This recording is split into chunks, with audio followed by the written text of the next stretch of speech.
Oh, I think millennials have the power to determine this election. And so regardless of who you vote for, of course I want you to vote green, but whoever you vote for, go out and vote, because that's the only way you can make a difference in determining who's going to be in government in this province. So tell me about Mike the person. So I like to talk to people about myself as like I'm a bit of an outdoor geek, cycling, paddling, hiking, all of that. And then I like to say I'm a political disruptor too, even when I'm doing mainstream politics or just doing life. In my early 20s, I became a bit disillusioned with mainstream politics. Probably like a lot of young people, right? And so I started one of Ontario's first local organic food businesses here in Guelph 23 years ago. Wow. And that was my way of doing politics. I'm like, you know what?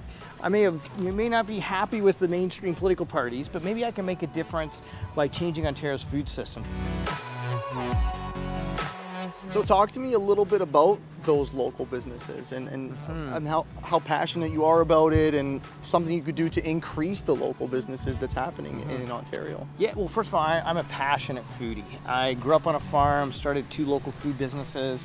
I just love food, and that's a great way to build community, connect with people, and also support your local economy and the local environment. And so, you know, being a big champion of local businesses is something that comes naturally to me. So I love everything from, you know, your local artist to your local craftsperson to your local small manufacturer to your local brewer or distiller, your local winemaker, restaurant, whatever. And so for me, that's been a big priority with the Green Party, is promoting local businesses and entrepreneurs. And so we're the only political party in Ontario calling for lowering payroll taxes on small businesses to help them create more jobs, better paying jobs. You know, we want them to be able to pay their workers a living wage. So that's why we support a $15 an hour minimum wage. But also we want to support local businesses to provide them with the cash flow relief needed to pay that higher minimum wage. With all these local businesses, you're a big foodie. What's your go-to? You can eat anything in the world right this second. What's your go-to food that you would have? Well, you know, I think the thing I probably eat the most is I love making omelets every morning. Okay. With loads of vegetables and whatever the in-season vegetables are. So right now, you know, asparagus is in season. So, you know, asparagus mushroom omelet this morning with some peppers, a few other things, totally delicious. My kids will tell you I'm a big chips and salsa fan.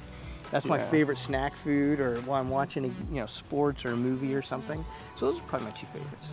Are you going spicy or are you going mild salsa? I go medium. Medium. So actually, here in Guelph, there's a local business called Salsateria, Rebel Foods. They make some of the best salsa you'll ever eat. We have to get some of that. You've got to check it out. That's really good. Now, you also said music. What are you listening to on the way down to your next speech that you're giving? Well, it's more when I'm on my bike, actually. Okay. That's my big time to listen to music. So I'm a big country fan. Cool. So, Johnny Cash, I'm a big Johnny Cash fan. I like R&B. So here in Guelph, we have some great R&B artists like Andrew Craig, Joni Narita. I like folk music, big folk music fan. Yeah. Pete Seeger and Woody Guthrie. And actually it was interesting because this is my second time running. In the last election, well-known local musician, James Gordon, who's a folk musician, I love his music. He was actually my opponent. He ran for the NDP. Wow. So I tell James, oh man, I have to run against you, and I love your music. This is hard. That's really cool. Talk to me about the millennials, because the millennials are a tricky bunch. We recently did a poll on our platform about how do millennials feel they're being represented? And an alarming amount of millennials reported that they don't feel like they believe their vote makes a difference. Well, I think millennials' votes absolutely makes a difference. I think even the last federal election, a lot of people would say that, part of what brought in the Trudeau government was so many millennials were inspired to vote, partly due to the cannabis legalization issue. Yeah. And so I'm hoping to inspire millennials to vote to tackle the climate crisis, because millennials are going to be most affected by it, and also just embracing the clean economy so we create those clean innovation, clean economy jobs for millennials. Governments respond to voters.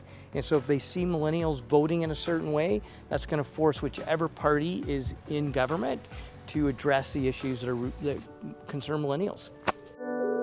If millennials vote, they're the actual most powerful voting bloc in Canada right now. So millennials can decide the election. And so I understand why a lot of people are kind of sick and tired of status quo politics. They don't like the 3 status quo parties. And that's why I'm trying to encourage people to vote for the Green Party. And I'm saying to them that the only way we can change the political status quo in Ontario is vote for a new party with a new vision and a whole new way of doing politics. And that's the Green Party of Ontario, and millennials can make it happen.